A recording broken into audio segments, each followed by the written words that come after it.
My name is Aaron King. I'm the Chair of Governors for Harris Academy Morden, Harris Academy Merton, and I'm a Governor for Harris Academy Crystal Palace. Why did I become a Governor? So I think that's a very good question, one that I ask myself a lot. I think the honest answer is because when I was in my secondary years, I didn't have a very conventional schooling experience. It was very unconventional, and I wanted to be a part of something that would change that for other young people. So I think that was the first thing that drew me to being a governor. I've now done it for 11 years, so I've stuck with it for those 11 years at the 3 different schools now for Harris. So I think the thing that really drew me towards it was knowing that I could have a small part to play in the education experience for other young people in their teenage years. So the support that you get from Harris, I think, is unlike no other that I've ever been part of. So before I was a governor of Harris, I was actually a college governor as well, and it was an independent college, so there was no federation to support you. It was you and your decisions, and that was it. And that was quite daunting.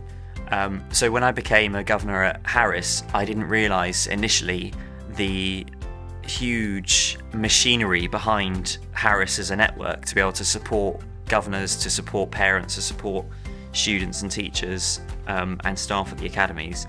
And actually your training never stops. So the good thing about Harris is that you've got experts who continually refresh the training for you, so that when there's a legislation change, for example, keeping children safe in education, other things that might come as a result of potentially case reviews or government changes, you've got a team that work to improve the training that's delivered.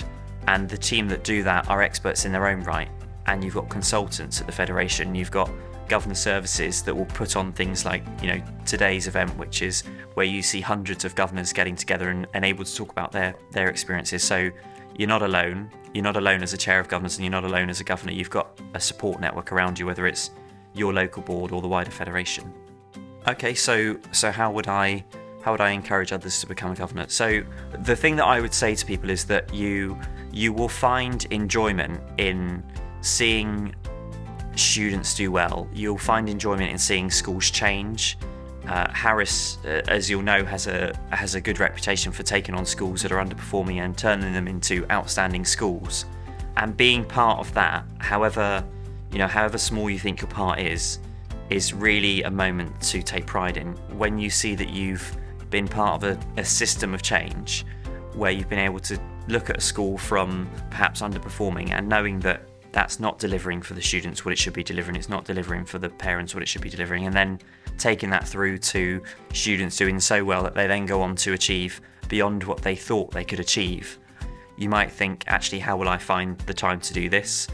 I work full time, I'm on 3 different boards, and I was also doing 2 degrees at the same time. So you will be tested in trying to find time, but actually the commitment is not, I don't think it's that bad. I think the amount of time that you spend, and actually when you see the rewards of, as we've just had an outstanding Ofsted inspection and able to kind of look at that and think, Ofsted commented on the professionalism of the Board of Governors, that's a moment of pride in itself as well.